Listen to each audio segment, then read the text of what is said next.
Hello friends, welcome to my YouTube channel. आज हम science का एक मोस्ट इम्पोर्टेंट टॉपिक प्रकाश का परावर्तन कवर करने वाले हैं। तो बिना स्किप किए वीडियो को लास्ट तक देखना, क्योंकि आज की ये क्लास आपके लिए बहुत ही यूजफुल रहने वाली है। प्रकाश का परावर्तन क्या होता है? मान लो आपके हाथ में एक चमड़े की गेंद है, उसे पूरी ताकत से दीवार पर मारा तो क्या होगा?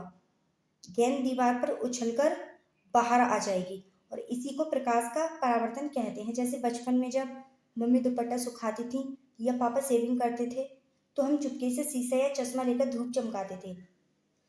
तो बस यही काम हमारी प्रकाश की किरण का है। जब प्रकाश किसी चिकने या चमकते शीशे या दर्पण पर गिरता है तो वह पार नहीं जाता, बल्कि प्रतिबिंबित होकर उसी माध्यम में वापस लौट आता है।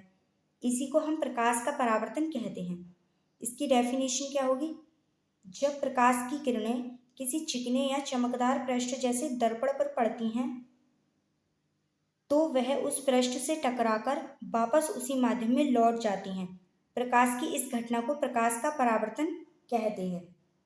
इसमें यह है परावर्तक पृष्ठ। तो इसमें आपतित किरण क्या होगी? चमकदार सतह पर पड़ने वाली प्रकाश की किरण, यानी परावर्तक पृष्ठ की चमकदार सतह पर जो किरण आ रही है उसे आपतित किरण कहेंगे। और ये परावर्तित किरण क्या होती है? इस सतह से वापस लौटने वाली प्रकाश की किरण को परावर्तित किरण कहते हैं। उसके बाद आपतन बिंदु क्या होता है? ये है हमारा आपतन बिंदु। आपतित किरण परावर्तक पृष्ठ की जिस बिंदु पर ज्ञात होती है उसे हम आपतन बिंदु कहते हैं। फिर उसके बाद अभिलंब क्या होता है? परावर्तक पृष्ठ, ये है हमारा परावर्तक पृष्ठ। इसके आपतन बिंदु पर खींची गई काल्पनिक रेखा को हम अभिलंब कहते हैं। आपतन कोण क्या होता है? आपतित किरण और अभिलंब के बीच बनने वाले कोण को आपतन कोण कहते हैं और परावर्तित किरण और अभिलंब के बीच बनने वाले कोण को परावर्तन कोण कहते हैं। अब परावर्तन के नियम क्या होते हैं? प्रथम नियम होता है आपतित किरण, परावर्तित किरण तथा आपतन बिंदु।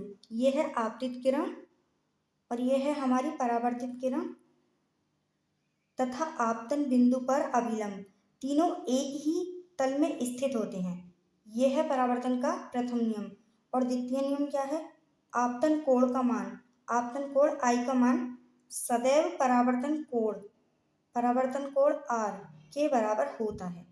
तो I इक्वल R।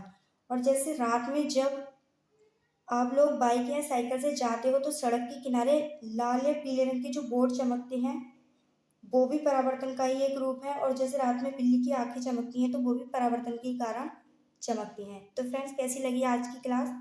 वीडियो अच्छी लगी हो तो वीडियो को लाइक करो और चैनल को सब्सक्राइब कर लो। मिलते हैं अगली क्लास में, तब तक के लिए जय हिंद।